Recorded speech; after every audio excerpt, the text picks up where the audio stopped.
নহয় চব ৰাজনৈতিক দলতো তেওঁলোকে ইণ্ডিয়া দলৰ লগত একেলগে তেওঁলোকে একত্ৰিত হৈছিলে আৰু ময়ো আগতেও এটা কথা কৈছিলোঁ যে চিচা ভাঙিলে কেতিয়াও যোৰা নালাগে আৰু সেইটোৱে আজি যোৱাকালি প্ৰমাণ হৈ গৈছে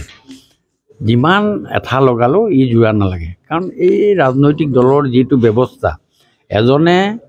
পূবলৈ চাইছে এজন পশ্চিমলৈ চাইছে এজনে উত্তৰলৈ চাইছে এজন দক্ষিণ চাইছে এই যে দুমাহ আঢ়ৈ মাহ দিন যে জীয়াই থাকিলে সেইটোৱে বহুত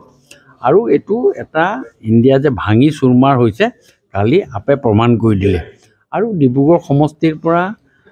মনোজ ধানোৱাৰ ডাঙৰীয়াই আমাৰ তেখেতে প্ৰতিদ্বন্দ্বিতা কৰিব ওলাইছে তেখেতক আমি অভিনন্দন জনাইছোঁ আহক ৰাজনৈতিক হেৰিত আহিছে তেওঁ ৰাজনৈতিক পৰিয়াল এটাৰ পৰা আহিছে দেউতাক তেওঁ MLA আছিলে 7-8বাৰকৈ আমি অভিনন্দন জনাইছোঁ আৰু আগন্তুক দিনত নৰেন্দ্ৰ মোদী ডাঙৰীয়াৰ যি বঁটা আজিৰ ডেটত যিটো নৰেন্দ্ৰ মোদী ডাঙৰীয়াৰ আজিৰ ডেটত যিটো বঁটা সেই বঁটাহত মই ভাবিছোঁ কোনোবা বেলেগ দলৰ মানুহে ডিব্ৰুগড় নিচিনা সমষ্টিত থিয় হৈ থাকিব পাৰিব বুলি মোৰ বিশ্বাস নহয় আৰু ভাৰতীয় জনতা পাৰ্টিৰ আৰু এলায়েন্সৰ পৰা আমাক যিজনকে টিকেট দিব সেইজনে অতি কমেও 3.5 লাখ ভোটত ডিব্ৰুগড় সমষ্টিৰ পৰা ভাৰতীয় জনতা পাৰ্টিৰ সদস্যজন জয়লাভ কৰিব চাওক আপুনিতো আমাৰ ভাৰতীয় জনতা পাৰ্টিৰ এটাতকৈ ডাঙৰ কথা হ'ল কি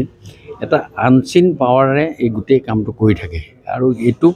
আপুনি আজিও ধৰিব নোৱাৰে যে কাইলৈ এতিয়া ময়ো কেতিয়াবা চিন্তা হৈ যায় যে মোকো টিকেট দি দিয়ে নেকি MP টিকট ইয়াৰ যিটো দিল্লীৰ যিটো আমাৰ এটা ব্লেক বক্স যিটো আমাৰ যিটোৰ পৰা মানে গোটেই বস্তুটো কণ্ট্ৰল হয় কোনে কণ্ট্ৰল কৰি আছে কি কৰি আছে কোনেও নাজানে সেইকাৰণে আজিৰ ডেটত কোন আমাৰ ইয়াত কেণ্ডিডেট হ'ব কি হ'ব এই কথাটো ক'বলৈ এটাতকৈ ডাঙৰ আপুনি দ্ৰৌপদী মুৰ্মুৰ